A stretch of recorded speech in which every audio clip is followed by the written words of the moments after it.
ನಾಡಪ್ರಭು ಕೆಂಪೇಗೌಡರ ಆದರ್ಶವನ್ನು ನೆನಪು ಮಾಡಿಕೊಳ್ಳುವುದಷ್ಟೇ ಅಲ್ಲ, ಪಾಲಿಸಬೇಕು ಎಂದು ಆದಿಚುಂಚನಗಿರಿ ಮಿರ್ಜಾನ್ ಶಾಖಾ ಮಠಾಧೀಶ ಶ್ರೀ ನಿಶ್ಚಲಾನಂದನಾಥ ಸ್ವಾಮೀಜಿ ನುಡಿದರು.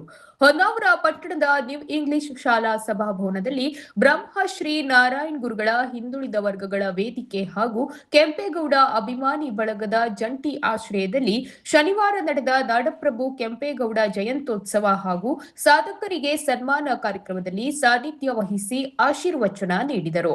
ಎಲ್ಲಾ ಸಮುದಾಯದವರನ್ನು ಸೇರಿಸಿ ಹೊನ್ನಾವರದಲ್ಲಿ ನಾಡಪ್ರಭು ಕೆಂಪೇಗೌಡ ಜಯಂತಿಯನ್ನು ಆಚರಿಸಿರುವುದು ಮಾದರಿಯಾಗಿದೆ. ಸಂಘಟನೆ ಮಾಡಿದ ವಿಕ್ರಮ್ ನಾಯ್ಕ್ ಎಚ್ಎಲ್ ನಗರೆ ಕಾರ್ಯ ಮೆಚ್ಚುಗೆ ಪಡುವಂತದ್ದು ಎಂದು ನುಡಿದರು. ಕೆಂಪೇಗೌಡರು, ನಾರಾಯಣ್ ಗುರುಗಳು, ಶಂಕರಾಚಾರ್ಯರು, ರಾಮಾನುಜಾಚಾರ್ಯರು ಮುಂತಾದ ಎಲ್ಲಾ ಮಹನೀಯರ ಆಶಯ ಎಲ್ಲಾ ಸಮಾಜದವರು ಒಟ್ಟಾಗಿ ಅಭಿವೃದ್ಧಿಯಾಗಬೇಕು ಎಂಬುದು. ಆದರೆ ಕಾಲಕ್ರಮೇಣ ಅನುಯಾಯಿಗಳು ಒಂದು ಸಮಾಜಕ್ಕೆ ಸೀಮಿತ ಮಾಡುತ್ತಾ ಹೋಗುತ್ತಾರೆ. ಹೊನ್ನಾವರದಲ್ಲಿ ಎಲ್ಲಾ ಸಮಾಜದವರು ಸೇರಿ ಆಚರಿಸಿರುವುದು ವಿಶೇಷ ಎಂದು ನುಡಿದರು. ಸಮುದಾಯಗಳಿಗೋಸ್ಕರ ಬದುಕಿದ್ರು, ಸಮಾಜಕ್ಕೋಸ್ಕರ ಬದುಕಿದ್ರು, ಆದ್ರಿಂದ ಅವ್ರು ನೆನಪಿಸ್ಕೋಬೇಕು. ಇನ್ನೊಂದೇನಪ್ಪಾ ಅಂತ ಹೇಳಿದ್ರೆ, ಅವರ ಆದರ್ಶಗಳನ್ನು ನಾವು ಅಳವಡಿಸಿಕೊಂಡು ನಾವು ಅವರಂತೆ ಆಗಿದ್ರು ಅವರ ನೆನಪು. ಈಗ ನೋಡಿ, ಕೆಂಪೇಗೌಡದ 500 ವರ್ಷ ಆದ್ರೂ ನೆನಪಿಸ್ಕೊಳ್ತಿದ್ದೇವೆ, ಕೆಲವರು 50 ವರ್ಷ ತನಕ ನೆನಪಿಟ್ಕೊಳ್ತಾರೆ. ಕೊನೆ ಪಕ್ಷ ನಾವು 5 ವರ್ಷ ನಾವು ಹೋದ್ಮೇಲೆ ನಮ್ಮೂರ್ನೆಲ್ಲ ಹೋದ್ಮೇಲೆ 5 ವರ್ಷ ನೆನಪಿಸ್ಕೋಬೇಕು. 12ನೇ ದಿನಕ್ಕೆ ಮುಗಿದೋಗೋದು ಇರಬಾರ್ದು. 12ನೇ ದಿನಕ್ಕೆ ಮೈಕ್ ಹಾಕಿದಾಗ ಯಾರು ಮೈಕ್ ಯಾರು ಹೋಗ್ಬಿಟ್ನಾ ಅಂತ ಹೇಳುವಂತ ಆಗಬಾರ್ದು. ನಮ್ಮನ್ನ ಒಂದು 5 ವರ್ಷವಾದರೂ ನೆನೆಸ್ಕೊಳ್ಬೇಕಂದ್ರೆ ನಾವು ಬೇರೆಯವರಿಗೆ ಉಪಕಾರಿ ಆಗಿದ್ದಾಗ ಅವ್ರು ನೆನೆಸ್ಕೊಳ್ತಾರೆ. ಆ ಉದ್ದೇಶದಲ್ಲಿ ಮಹಾಪುರುಷರ ಜಯಂತಿಗಳನ್ನು ಮಾಡುವುದೇ ಆ ಉದ್ದೇಶದಿಂದ. ನಾರಾಯಣ ಗುರುಗಳನ್ನು, ಕೆಂಪೇಗೌಡರನ್ನು, ಬಾಲದಾಸ ಸ್ವಾಮಿಗಳನ್ನು, ಬಸವಣ್ಣನವ್ರನ್ನು, ಶಂಕರಾಚಾರ್ಯರನ್ನು, ರಮಣೇಶ್ವರ ನೆನೆಸ್ಕೊಳ್ಳೋದು ಏತಕ್ಕೆ ಅಂತ ಹೇಳಿದ್ರೆ, ಅವರು ಆಗಿನ ಸಮಾಜವನ್ನೇ ಆ ದೃಷ್ಟಿಕೋನದಲ್ಲಿ ನೋಡಿದ್ರಲ್ಲ, ಆ ದೃಷ್ಟಿಕೋನದಲ್ಲಿ ಒಂದು ಅಲ್ಪ ಭಾಗವೋ ಒಂದು 5%, 1% ನಮಗೆ ಬಂದ್ರೆ ನಾವೀ ಬಹಳ ದೊಡ್ಡ ಮಹಾಪುರುಷರಾಗ್ಬಿಡ್ತೇವೆ. ಅವ್ರು ನೋಡಿದ ದೃಷ್ಟಿಕೋನದಲ್ಲಿ ನಮಗೊಂದು 5 ಭಾಗ ಬಂದ್ರೆ ನಾವು ಈಗಿನ ಕಾಲಕ್ಕೆ ಮಹಾಪುರುಷರಾಗ್ಬಿಡ್ತೇವೆ. ನಮ್ಮನ್ನು ಪಲ್ಲಕ್ಕಿಯಲ್ಲೇ ಒತ್ಕೊಂಡು ಓಡಾಡ್ತಾರೆ ಆಮೇಲೆ ಜನ. ಅವ್ರಿಗೆ ಕೊಟ್ಟಷ್ಟು ಕಷ್ಟ ನಾವು ಪಡಬೇಕಾಗಿಲ್ಲ, ಅದ್ರಲ್ಲಿ ಸ್ವಲ್ಪ ಭಾಗ ಪಟ್ಟರೆ ಸಾಕು. ಆದ್ದರಿಂದ ಇಂತಹ ಇದರಲ್ಲಿ ಆ ರೀತಿಯ ಒಂದಷ್ಟು ಸೇವೆಗಳನ್ನ ಸಮಾಜಕ್ಕೆ ಕೊಟ್ಟಂತಹ ಸಾಧನೆ ಮಾಡಿದಂತಹ ಮಹಾಪುರುಷರನ್ನ ಇಲ್ಲಿ ಸನ್ಮಾನ ಮಾಡಿದ್ರು. ನಮ್ಮ ಶಿವಾನಂದ ಹೆಗಡೆಯವರಾಗಿರ್ಬೋದು, ನಮ್ಮ ದಿನೇಶಂಕರ್ ಅವರಾಗಿರ್ಬೋದು, ಅದೇ ರೀತಿ ಮುಂದೆ ಮುಖ್ಯಸ್ಥರು ನಮ್ಮ ಎಸ್ ಗೌಡರಾಗಿರ್ಬೋದು, ಮತ್ತೆ ಬೇರೆ ಗೌಡರ ಹೆಸರು ಬೇಸರ ಮಾಡ್ಕೊಂಡ್ರು. ಎಲ್ಲ ನಾಯಕರು, ಎಲ್ಲ ನಮ್ಮ ಮೀನುಗಾರ ಸಮುದಾಯದವರು, ಎಲ್ಲ ಸಮುದಾಯದವರು ಇಲ್ಲಿದ್ದೀರಿ, ಎಲ್ಲರನ್ನೂ ಗೌರವಿಸಿದ್ದಾರೆ. ಆ ಮಗು ಗೋಲ್ಡ್ ಮೆಡಲ್ ತಗೊಂಡಿದ್ದು ಫಿಸಿಕ್ಸ್ ಅಲ್ವಾ, ಫಿಸಿಕ್ಸ್ ಅಲ್ಲೇನಮ್ಮ, ಫಿಸಿಕ್ಸ್ನಲ್ಲಿ ಅವ್ರು ಗೋಲ್ಡ್ ಮೆಡಲ್ ತಗೊಂಡಿದ್ರು, ಗೌರವಿಸಿದ್ದಾರೆ. ನಾವೀಗ ಅವ್ರನ್ನ ಸ್ಮರಣೆ ಮಾಡ್ತೀವಿ, ಯಾಕಂತಂದ್ರೆ ಏನೋ ಒಂದು ಸಾಧನೆ ಮಾಡಿದ್ದಾರೆ ಅಂತ ಹೇಳಿ. ಅದರಿಂದ ನಾವೀವರೆಲ್ಲರ ಆದರ್ಶವನ್ನು ಇಟ್ಟುಕೊಂಡು ನಾವು ಸಹ ಬದುಕನ್ನು ಕಟ್ಕೊಂಡು ನಮ್ಮ ಬದುಕು ಹಸನಾಗುತ್ತೆ, ನಮ್ಮ ಬದುಕು ಇನ್ನೊಬ್ಬರಿಗೆ ಆದರ್ಶಪ್ರಾಯವಾಗ್ತದೆ. ಯಾವಾಗ ನಮ್ಮ ಬದುಕು ಇನ್ನೊಬ್ಬರಿಗೆ ಆದರ್ಶವಾಗುವುದಿಲ್ವೋ ಅಂತಹ ಬದುಕುವ ಅವಶ್ಯಕತೆಯೇ ಇಲ್ಲ. ನಮಗೆ ಬದುಕು ಹೆಂಗಾಗಿದೆ ಅಂತ ಹೇಳಿದ್ರೆ, ಬದುಕಿದ್ದೀನಲ್ಲ ಅನ್ನಂಗಾಗಿದೆ, ನಮಗೆ ಹೊರೆಯಾಗಿದೆ. ಇನ್ನು ಬೇರೆಯವ್ರಿಗೆ ಆದರ್ಶ ಆಗೋದು ಹೇಗೆ?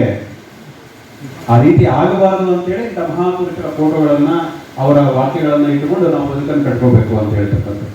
ಬ್ರಹ್ಮಶ್ರೀ ನಾರಾಯಣ್ ಗುರುಗಳ ಹಿಂದುಳಿದ ವರ್ಗಗಳ ವೇದಿಕೆಯ ಅಧ್ಯಕ್ಷ ನ್ಯಾಯವಾದಿ ವಿಕ್ರಮ್ ನಾಯ್ಕ್ ಅಧ್ಯಕ್ಷತೆ ವಹಿಸಿ ಮಾತನಾಡಿ, ಕೆಂಪೇಗೌಡರು, ಅಂಬೇಡ್ಕರ್, ಮಹಾತ್ಮ ಗಾಂಧೀಜಿ ಇಂಥ ಮಹಾತ್ಮರೆಲ್ಲ ಎಲ್ಲಾ ಸಮಾಜಕ್ಕೆ ಸೇರಿದ ಶಕ್ತಿಗಳು.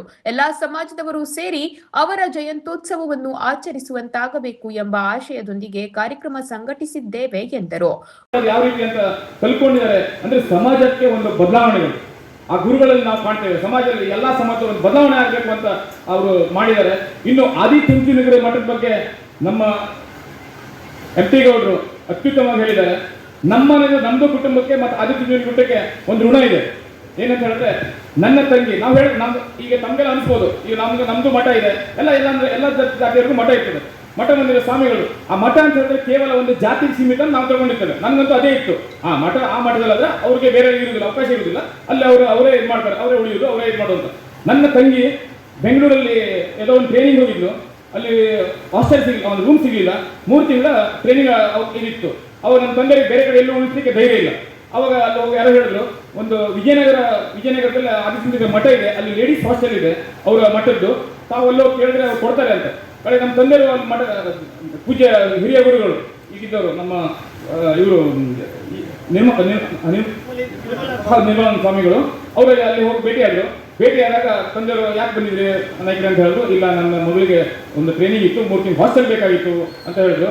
ನೀವು ಯಾಕೆ ಬರ್ಲಿಕ್ಕೆ ಹೋದ್ರಿ, ಒಂದು ಫೋನ್ ಮಾಡಿದ್ರೆ ಸಾಕಾಗಿತ್ತು ಅಂತ ಹೇಳಿ ಅಲ್ಲಿ ಕರೆಸಿ 3 ತಿಂಗಳು ಅಲ್ಲಿ ಅವಕಾಶ ಕೊಟ್ಟು ಅಲ್ಲೇ ಕಳೆದಿದ್ದವಳು. ಅಲ್ಲಿ ಅವಕಾಶ ಕೊಟ್ಟು 3 ತಿಂಗಳ ಟ್ರೈನಿಂಗ್ ಸಲುವಾಗಿ ಅಲ್ಲಿ ಇಟ್ಕೊಂಡಿದ್ರೆ ಅಂತ ಹೇಳಿದ್ರೆ ನಾವು ಆ ಸಮಾಜದವರಲ್ಲ ಅಥವಾ ಆ ಜಾತಿಯವರಲ್ಲ, ಆದರೆ ಅಲ್ಲಿ ಯಾವುದೇ ಜಾತಿ ಇಲ್ಲ ಆ ಮಟ್ಟದಲ್ಲಿ. ಅದೇ ರೀತಿ ಸಾಕಷ್ಟು ಹಾಸ್ಪಿಟ್ಲ್ಗಳು ದೇಶದಲ್ಲಿ ವಿದೇಶದಲ್ಲಿ ಹಾಸ್ಪಿಟಲ್ ಇದೆ.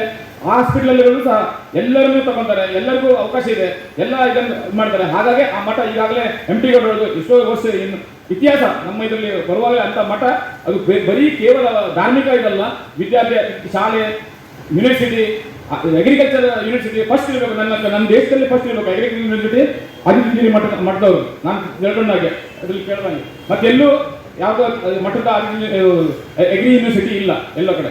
ಅದೇ ರೀತಿ ಆ ರೀತಿ ಇದೆ ನಮ್ಗಂದ್ರೆ ಬರೀ ಕೇವಲ ತಮ್ಮ ಸಮಾಜ ಒಂದೇ ಅಲ್ಲ, ಎಲ್ಲರನ್ನೂ ಒಟ್ಟುಗೂಡಿಸಿ ಹೋಗಬೇಕು ಅನ್ನುವ ಮಠದ ಉದ್ದೇಶ. ಅದೇ ರೀತಿ ನಮಗೂ ಸಹ ಕೆಂಪೇಗೌಡ ಜಯಂತಿ ಆಗಲಿ ಮತ್ತೊಂದಾಗಲಿ ನಾವು ಎಲ್ಲರೂ ಸೇರಿ ಮಾಡಬೇಕು. ನಾನೊಬ್ಬ ವಕೀಲ, ನನಗೆ ಸನತ್ ತಗೊಳ್ಳುವಾಗ ಕೇವಲ ನಮ್ಮ ಜಾತಿ ಕೇಸ್ ತಗೊಳ್ಳೋದು ಕೊಟ್ಟಿದ್ದಲ್ಲ, ಸನದನ್ನು ಸಂವಿಧಾನದಲ್ಲಿ ಅಂಬೇಡ್ಕರ್ ಇದು ಮಾಡುವಾಗ ಯಾರೇ ಬಂದ್ರು ತಗೊಳ್ಬೇಕು, ಯಾವುದೇ ಜಾತಿಯವರು ತಗೊಳ್ಬೇಕು, ಯಾರು ಫಸ್ಟ್ ಬರ್ತಾರೆ ಅವ್ರು ನನ್ನ ಇದರಲ್ಲಿ ಮಾಡ್ಬೇಕಂತ ಸನತ್ ಕೊಟ್ಟಿದ್ದಾರೆ. ಅದೇ ಭಾವನೆ ನನಗೂ ಇದೆ. ನಾನು ಇಲ್ಲಿ ವಕೀಲಾಗಿ ಇಲ್ಲಿ ಬೆಳೆದು ನಿಂತಿದ್ದೇನೆ. ನನಗೆ ಕೇವಲ ನಮ್ಮ ಜಾತಿಯವರಿಂದ ನಿಂತಿದ್ದಲ್ಲ, ಎಲ್ಲಾ ಜಾತಿಯವರು, ಯಾರು ನನ್ನ ಜಾತಿಯವರು ಬಂದವರಲ್ಲ, ಎಲ್ಲಾ ಜಾತಿಯವರು. ಈಗ ವಸಂತಗೌಡ ಆಗಲಿ, ನಾನು ಫಸ್ಟ್ ಸ್ಟಾರ್ಟಿಂಗ್ ಇಂದ ನನ್ನ ಜೊತೆಗಿದ್ದೆ, ಯಾವುದೇ ಕೇಸ್ ಇರಲಿ, ಅವ್ರು ಎಷ್ಟೋ ಜನರು ಬೇರೆ ಬೇರೆ ಜಾತಿಯವರು ವಕೀಲರು ಇರ್ತಾರೆ, ಅವರೆಲ್ಲರನ್ನೂ ಬಿಟ್ಟು ನನ್ನ ಹತ್ರ ನನ್ಗೆ ತಂದು ಕೊಟ್ಟಿದ್ದೆ. ಅಂದ್ರೆ ಅದೊಂದು ನಂಬಿಕೆ, ವಿಶ್ವಾಸ. ಎಲ್ಲಾ ಸಮಾಜದಿಂದ ನಾನು ಇಲ್ಲಿ ಬೆಳೆದು ನಿಂತಿದ್ದೇನೆ. ನಮ್ಮ ಕುಟುಂಬನೂ ಅಷ್ಟೇ, ನಮಗೂ ನನ್ನ ತಂದೆಯವರು ಸಹ ರಾಜಕೀಯ. ಉತ್ಥಾನದ ಜಿಲ್ಲಾಧ್ಯಕ್ಷ ಸತ್ಯಾನಂದ ಪಟಗಾರ್ ಮಾತನಾಡಿ, ಎಲ್ಲಾ ಸಮಾಜದವರು ಸೇರಿದರೆ ಮಾತ್ರ ಊರು ಬೆಳೆಯುತ್ತದೆ ಎಂದರು. ಡಾಕ್ಟರ್ GP ಪಾಟಣ್ಕರ್ ಮಾತನಾಡಿ, ಕಾರ್ಯಕ್ರಮಗಳಿಂದ ಸಮಾಜದಲ್ಲಿ ಬದಲಾವಣೆಯಾದಾಗ ಮಾತ್ರ ಅರ್ಥಪೂರ್ಣವಾಗುವುದು ಎಂದರು. ಮಂಗಳೂರು ವಿಶ್ವವಿದ್ಯಾಲಯ ಕಾಲೇಜಿನ ಪ್ರಾಂಶುಪಾಲ ಡಾಕ್ಟರ್ ಗಣಪತಿ ಗೌಡ ಉಪನ್ಯಾಸ ನೀಡಿ, ಕೆಂಪೇಗೌಡರು ಜನರೊಂದಿಗೆ ಇಟ್ಟುಕೊಂಡ ಬಾಂಧವ್ಯ, ಜನರಿಗಾಗಿ ಮಾಡಿದ ಕಾರ್ಯಗಳಿಂದಾಗಿ ಜನಮಾನಸದಲ್ಲಿ ಎಂದೆಂದೂ ಜನಮಾನಸದಲ್ಲಿ ಹಚ್ಚ ಹಸಿರಾಗಿದೆ ಎಂದರು. ಶ್ರೀ ನಿಶ್ಚಲಾನಂದನಾಥ ಸ್ವಾಮೀಜಿ ಅವರಿಗೆ ಸನ್ಮಾನ ಸಮರ್ಪಿಸಲಾಯಿತು.